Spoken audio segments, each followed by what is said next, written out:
Welcome back to the channel. So 8th grade we completed the last chapter.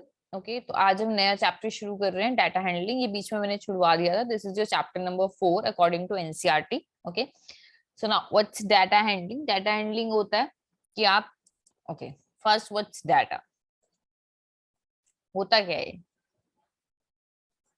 It's like information. Okay, जब आप किसी चीज के बारे में इंफॉर्मेशन कलेक्ट करते हो तब हम उसके बोलते हैं कि आपने डाटा कलेक्ट किया. फॉर एग्जाम्पल इफ आई से आपकी क्लास में कितने बच्चों को चॉकलेट पसंद है, then this is an information, this is a data. Okay, अगर मैं बोलती हूँ आपके स्कूल में हर क्लास में हमें पता करना है नंबर ऑफ गर्ल्स कितनी है, so number of girls in a particular class in your school is a data. It's a information. Okay, it can be regarding your class, आपके स्कूल के बारे में हो सकती है, आपके गाँव के बारे में हो सकती है, किसी चीज के, आपकी कंट्री के बारे में कोई इंफॉर्मेशन, उसको हम क्या बोलते हैं, डाटा. ठीक है, अब मैथ्स में डाटा का क्या काम है. मैथ्स में हम क्या करते हैं, डाटा को पढ़ते हैं.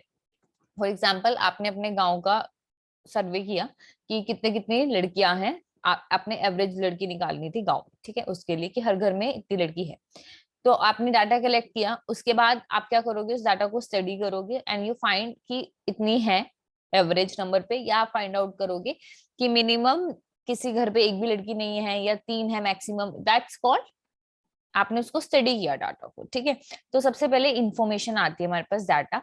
जब कुछ भी करने के लिए पहले डाटा होना चाहिए ना, तभी आप उसको स्टडी करोगे. So when you have data, उसको हम सबसे पहले क्या करते हैं, 3 स्टेप होते हैं. ठीक है, the first step is that you collect the data. Okay, the next step is you organise the data. आप डायरेक्टली डाटा स्टडी नहीं कर सकते, आपको इसको एक पर्टिकुलर वे में ऑर्गेनाइज करना पड़ता है ताकि आप उसको इजीली स्टडी कर पाओ. ठीक है, and the last one is study the data. Okay, आज हम ये 2 तरीकों के बारे में बात करेंगे, कलेक्टिंग एंड ऑर्गेनाइजिंग. मेनली ये चैप्टर ऑर्गेनाइजिंग डाटा के बारे में. Study data is like finding mean median mode, वो नहीं है इसमें. आई थिंक इतना नहीं है, इतने एक्सटेंट तक नहीं है. तो सबसे पहले आता है, the first step is collection of data, collecting data. So different different ways होते हैं डाटा कलेक्ट करने के. ठीक है, फॉर एग्जाम्पल अगर आपको अपने गांव का करना है तो आप सर्वे कंडक्ट कर सकते हो, आप क्वेश्चनरी बना सकते हो. क्वेश्चनरी मतलब है कि 10 क्वेश्चन आपने लिखे उस पर यस नो करके. ठीक है, किसी भी चीज के रिगार्डिंग, वो भी एक तरीका होता है. एक होता है डायरेक्ट आप लोगों से जाके पूछ लो, that is called direct interview. या फिर आप क्या कर सकते हो, और एक्सपेरिमेंट. फॉर एग्जाम्पल आपने डाटा कलेक्ट करना है कि अगर आपने 100 टाइम एक कॉइन को टॉस किया तो कितनी बार हेड एंड टेल आया, then that is experiment. Okay, तो ये डिफरेंट डिफरेंट वेज होते हैं जिससे आप डाटा को इकट्ठा करते हो और उसको नोट डाउन करते हो. ठीक है, हम इसमें एग्जांपल आज लेके चल रहे हैं. फॉर एग्जांपल मैं आपकी क्लास में कोई मैथ्स टेस्ट हुआ और मुझे डाटा कलेक्ट करना है कि बच्चों के कितने मार्क्स आए. एंड लेट्स से आपकी क्लास में 10 बच्चे हैं. ठीक है, तो पहले बच्चे ने बोला उसके 0 मार्क्स है, बिल्कुल नहीं पढ़ के आया था. और टेस्ट ले लेते हैं हम कि 20 मार्क्स का हुआ है. अगले ने बहुत अच्छा पढ़ा, उसके 20 आए, अगले की भी 20 आए. Let's say next one got 18, next one got 10, next one got 12, and next one get 10, next one get 20, next one gets 19. कितने बच्चे हो गए हैं, 1 2 3 4 5 6 7 8 9 एंड लेट्स से अगेन 20 10. तो ये 10 बच्चों का डाटा आ गया मेरे पास, इंफॉर्मेशन आ गई. तो ये आपने कलेक्ट कर लिया. ठीक है, इसको अब हमने ऑर्गेनाइज करना है. मतलब ऑर्गेनाइज का मतलब क्या होता है, एक अच्छी फॉर्म में लिखना है जिससे आप उसको इजीली स्टडी कर पाए. ठीक है, तो ऑर्गेनाइज करने के डिफरेंट डिफरेंट मेथड होते हैं. ठीक है, और एक सबसे पहले है कि आप इसको इंक्रीजिंग ऑर्डर में अरेंज करो. अगर कम है डाटा तो आप उसको इजीली पढ़ सकते हो. For example 0, then then last next number जो उसने स्कोर किया है दैट इज 10, फिर 10, फिर 12, फिर 18. सीधा नहीं आ रहा है, let me write it again. So we have 0, then we have 10, then 10, then 18, then sorry, then we have 12 actually, then we have 18, then we have 19, then we have 420. Okay, 1 2 3 4 5 6 7 8 9 10. तो इस अब देखो ये और ये दोनों सेम ही चीज है, लेकिन जो नीचे वाला जब मैंने इसको असेंडिंग ऑर्डर में अरेंज कर दिया and this is more representable और उसको पढ़ना आसान है। आप क्लियरली देख के बता सकते हो कि मिनिमम किसी बच्चे ने कितना स्कोर किया है 0, मैक्सिमम कितना किया है 20, मैक्सिमम बच्चों ने कितना स्कोर किया है 20, ज्यादातर क्लास का रिजल्ट 15 से ऊपर ही है, मतलब बच्चे पढ़ के आए थे। ठीक है, एक जनरल स्टेटमेंट आप उसको देखते ही दे सकते हो। ठीक है, that is organising the data. जब आप एक डाटा को पर्टिकुलर फॉर्म में ऑर्गेनाइज करते हो तो उसको स्टडी करना उतना ही आसान हो जाता है। ठीक है, ये बहुत बेसिक मेथड है। ठीक है, एक मेथड होता है, दूसरा method that was your first method, second method है टेली चार्ट्स। ओके,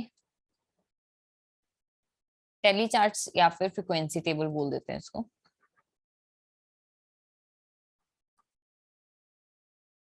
इसमें क्या होता है बच्चे, आपने टेबल बनाना है जिसमें आप फ्रीक्वेंसी और टेली से रिप्रेजेंट करोगे।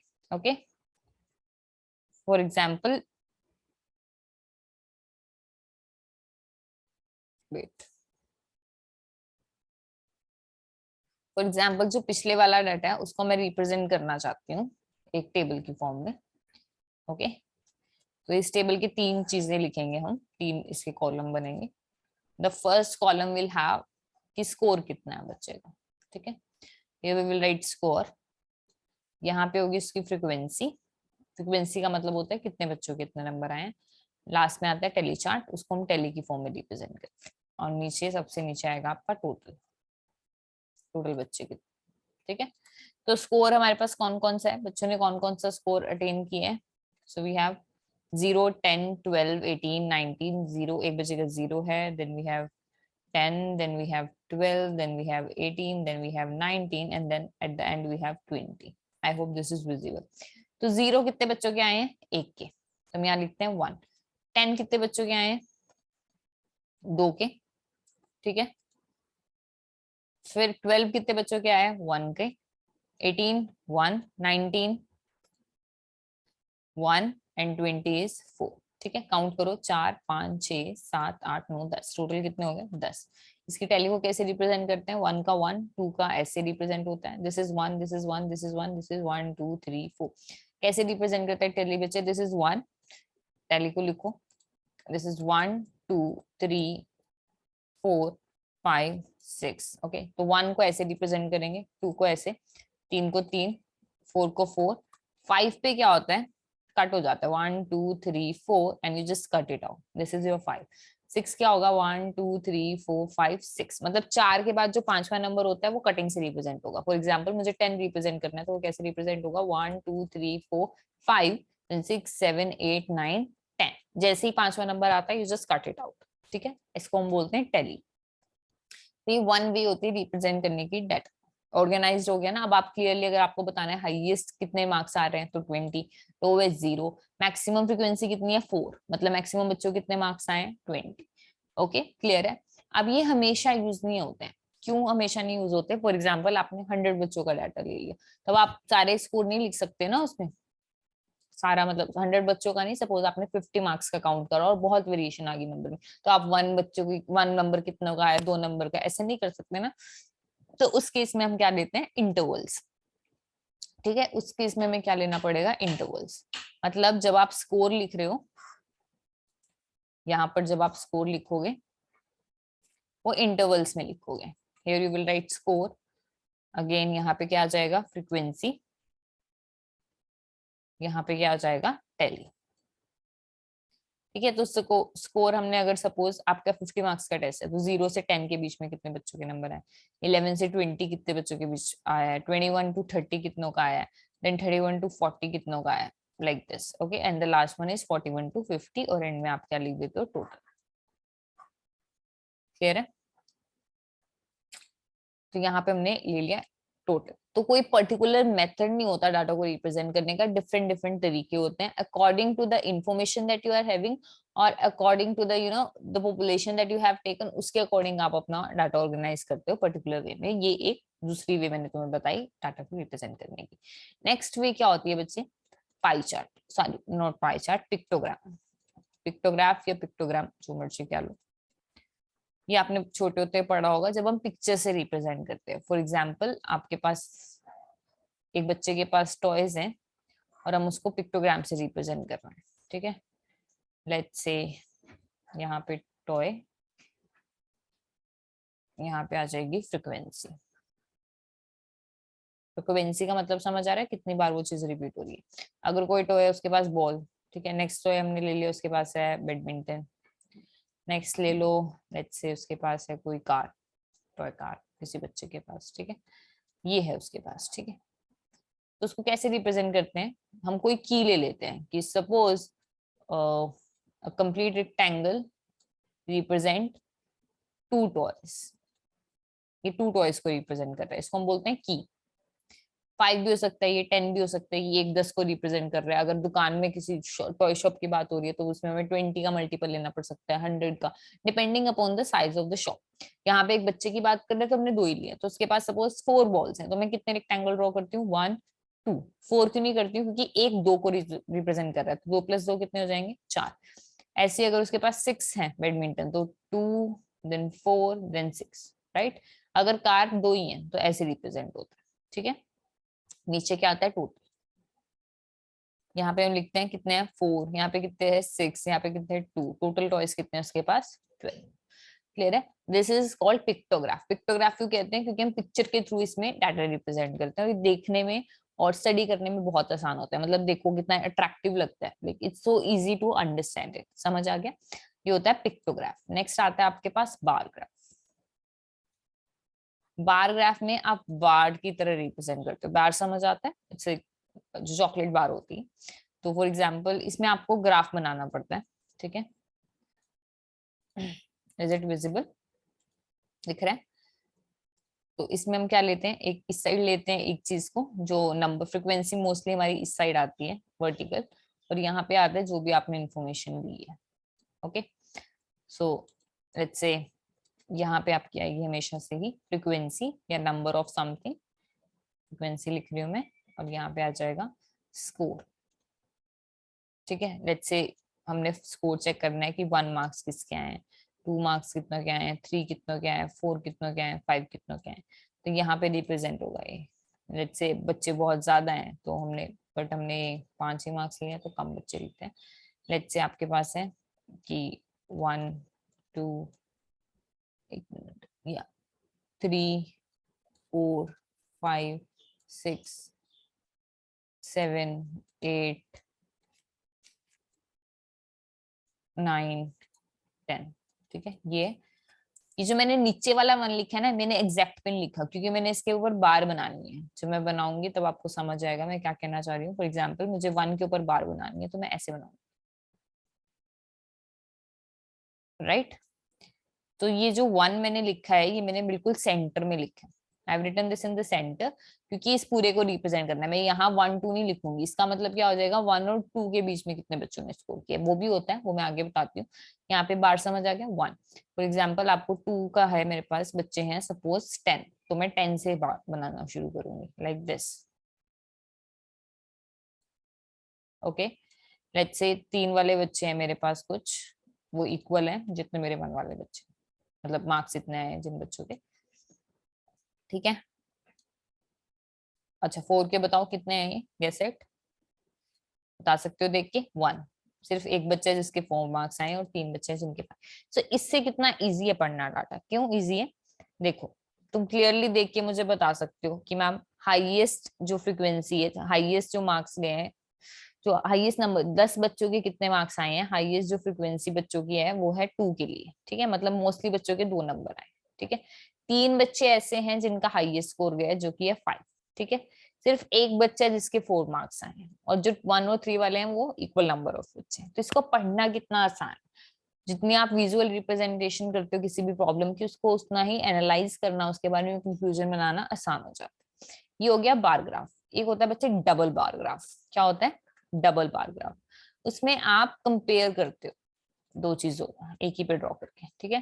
फॉर एग्जाम्पल 2 कंपनीज हैं ए एंड बी, और हम उनकी सेल्स को कंपेयर कर रहे हैं, तो हम उसको एक ही पे रिप्रेजेंट कर देते हैं, ठीक है। देखो इधर फिर से, this is your vertical axis, graph पे बनाते हैं हमेशा बार ग्राफ को, this is your horizontal axis, ठीक है। थोड़ी बनी नहीं है सही, फिर से बना देती हूँ मैं, लाइन के ऊपर लाइन नहीं थी,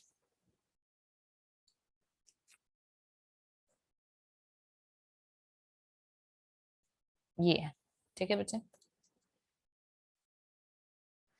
तो लेट्स से रेड कलर से मैं ए को रिप्रेजेंट करती हूँ and by green I represent B. Okay, और इंफॉर्मेशन डाटा कलेक्ट कर रहे हैं कि उन्होंने प्रोडक्ट सॉल्व किए हैं। प्रोडक्ट हम ले लेते हैं डिफरेंट डिफरेंट, ए कंपनी ने कितना सोल्व किया बी ने, वो हम यहाँ पे दिखाएंगे। यहाँ पे आ जाएगा आपका फिर से फ्रिक्वेंसी। प्रोडक्ट आप कुछ भी ले सकते हो, लेट्स से दोनों चॉकलेट की कंपनीज है, तो चॉकलेट नहीं लेते हैं, टॉय ले लेते हैं। ठीक है, सो लेट्स से किस कार, कार का जो टॉय है वो, let's say ball, let's say a bat, let's say a chess. ठीक है, अच्छा इसमें थोड़ा गैप आपको ज्यादा रखना पड़ेगा। एक काम करते हैं, मैं पहले एक का बनाती हूँ ताकि आपको समझ आए मैं क्या कहना चाह रही हूँ। 2 डिब्बे लेने पड़ेंगे आपको, उसमें हमने एक डिब्बल, जब आप नीचे ड्रॉ करते हो ना, जैसे कि पिछले वाले में आपने ड्रॉ किया था, तो आपको बॉक्स देख के लेना पड़ेगा। उसमें मैंने 1 लिया है, ये वाला बॉक्स कितना है 1, समझ आ रही है 1। अब मैं जो बॉक्स लूंगी वो ऐसे वाला लूंगी, उसमें लूंगी मैं 2 बॉक्स को कवर करना पड़ेगा क्योंकि डबल है, डबल डाटा रिप्रेजेंट करना है, right. So this is the thing we are having. तो इसमें क्या होगा बच्चे, लाइन कहाँ गई मेरी, वेट,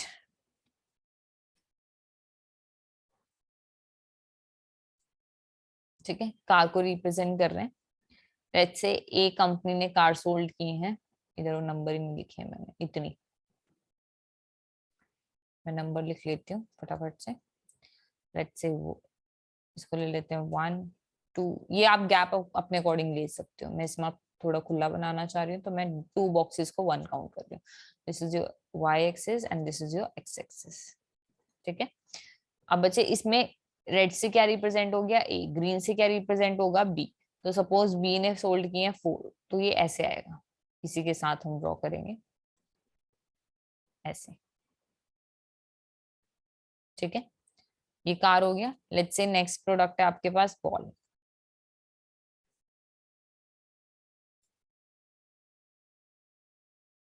सो बॉल के लिए पहले हम रेड का ले रहे हैं। ठीक है, इस बार रेड को बड़ा कर देते हैं, लेट्स से उसने बहुत ज्यादा सेल की है इसकी, तो यहाँ पे गैप नहीं आएगा आपका, मतलब एक का ही गैप आएगा, इन दोनों के बीच में गैप नहीं आ रहा क्योंकि हम कंपेयर कर सकते हैं फिर इजीली। ओके,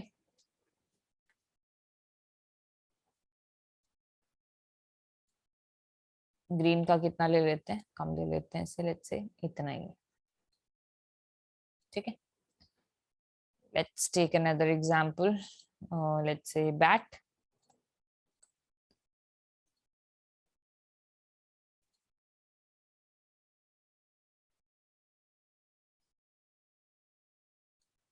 यहाँ पे 2 का गैप नहीं लोगे, एक का गैप लिया एक बारी तो एक ही का लेना पड़ेगा। ओके,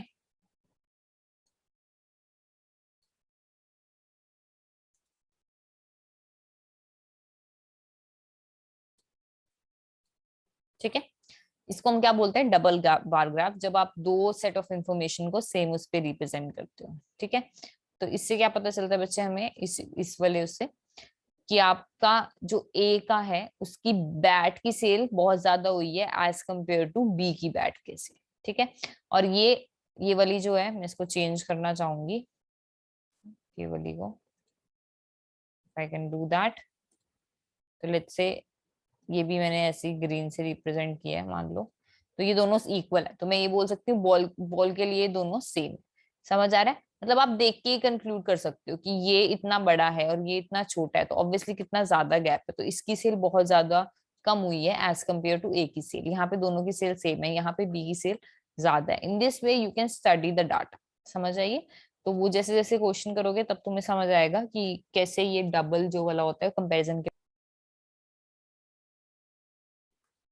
लास्ट में आता है बच्चे रिप्रेजेंटेशन हमारी हिस्टोग्राम के साथ। ओके, हिस्टोग्राम पैराग्राफ का ही टाइप होता है, पर उसमें गैप नहीं आएगा, जैसे इसमें गैप आ रहा था ना, उसमें गैप नहीं आएगा जब आप उसको ड्रॉ कर। ये वाला कब आता है, जैसे आपने स्कोर चेक करना है। हिस्टोग्राम का यूज कब आएगा, जब स्कोर चेक करना है। फॉर एग्जाम्पल आपके पास ऐसे गिवन है, ठीक है, आपकी क्लास का स्कोर चेक कर रहे हैं, वही 50 मार्क्स वाला इंटरवल वाला। ठीक है, तो उस केस में आप ये नहीं लिख सकते कि लेट्स से दिस इज 0, यहाँ पे 1 है, यहाँ पे 2 है, यहाँ में this is your 1, this is your 2, this is your 3, this is 4, let's say this is 5 6 7। 8, ठीक है। अब आप उसमें उस केस में आप 50 के 50 एक साथ नहीं रिप्रेजेंट करने वाले, या आप बार में सपोज आपका स्कोर 1 to 5, हाइट ले लेते हैं, सपोज 1 to 5 है, तो अगला 5 to 6 होगा, तो गैप आ गया ना, गैप नहीं आया ना 5 to 6 के बीच में। ऐसा तो नहीं हो सकता 1 to 5 ले लिया फिर 6 to 10, तो 5 और 6 के बीच वाले जो हाइट है वो कहाँ गई, ठीक है। अगर आपके नंबर्स हैं तो आप शायद बार ग्राफ से उसको रिप्रेजेंट कर सकते हो। जैसे इसमें अगर नंबर्स आते हैं तो मैं बोलती हूँ 1 से 2 के 1 से 5 के बीच में जो नंबर आए हैं वो लिखो। फॉर एग्जाम्पल ये आपके पास, ठीक है, यहाँ मैं लिख देती हूँ 1, यहाँ लिख देती हूँ मैं 5, फिर मैं यहाँ लिख देती हूँ लेट्स से 5 5 से क्या करें 10, मैं लिख देती हूँ 15, लाइक दैट। तो उस केस में आप गैप ले सकते हो, क्योंकि यहाँ पे 1 to 5 आ गया, फिर 5 से अगर 6 लिया सपोज 6 to 10 आ गया, ऐसे करके, तो उसमें गैप आ गया ना। लेकिन अगर आप हाइट की बात कर रहे हो तो वो पॉइंट्स में भी तो हो सकती है, किसी की हाइट बीच में भी तो हो सकती है, डेसिमल्स में आ सकती है। मतलब जो कॉन्टिन्यूअस डाटा होता है जिसका टेबल ऐसे बनता है, 1 to 5 की फ्रीक्वेंसी गिवन है लेट्स से 4, देन 5 to 10 की फ्रीक्वेंसी गिवन है 6, देन 10 to 15 की फ्रीक्वेंसी गिवन है 2। तो ये होता है कॉन्टिन्यूअस डाटा जिसमें गैप नहीं आ रहा, जहां से खत्म हुआ है वहीं से शुरू हो रहा है, इसको हम बोलते हैं कॉन्टिन्यूअस। उसको हम रिप्रेजेंट करते हैं हिस्टोग्राम से। और कॉन्टिन्यूअस नहीं होता उसको आप बार ग्राफ से रिप्रेजेंट करते हो, क्योंकि उसके बीच में गैप आता है। क्लियर है। नाउ हिस्टोग्राम पे आ जाते हैं वापस। ये मैं आपको हिस्टोग्राम ड्रॉ करने वाली थी यहाँ पे। So let's say this is the thing, और ऐसे है ये, ठीक है। और हम इंफॉर्मेशन रिप्रेजेंट कर रहे हैं यहाँ पे, this is your frequency.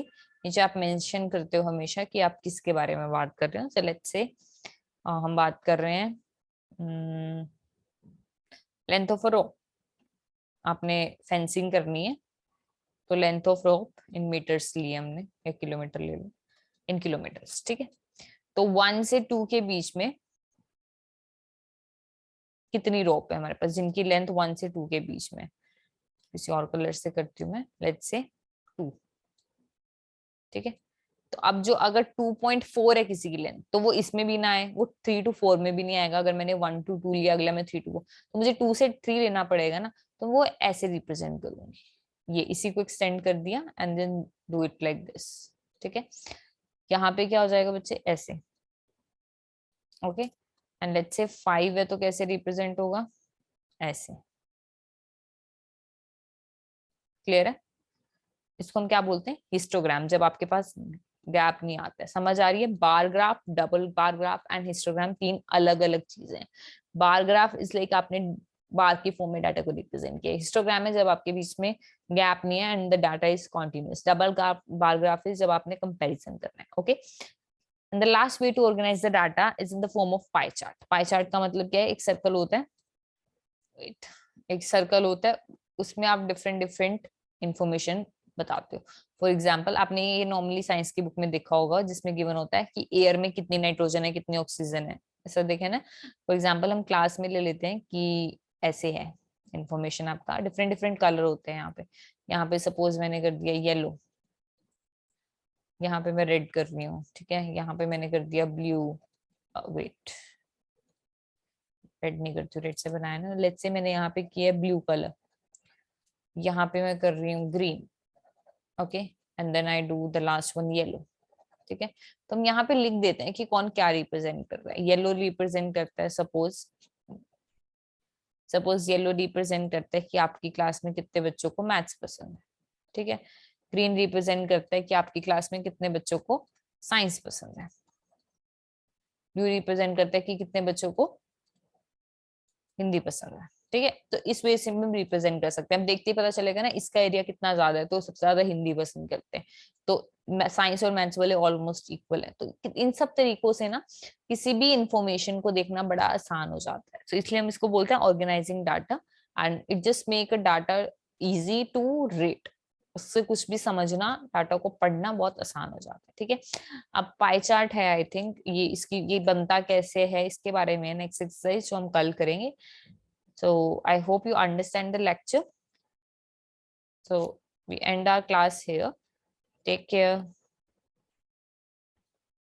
And it's a thank you in yellow.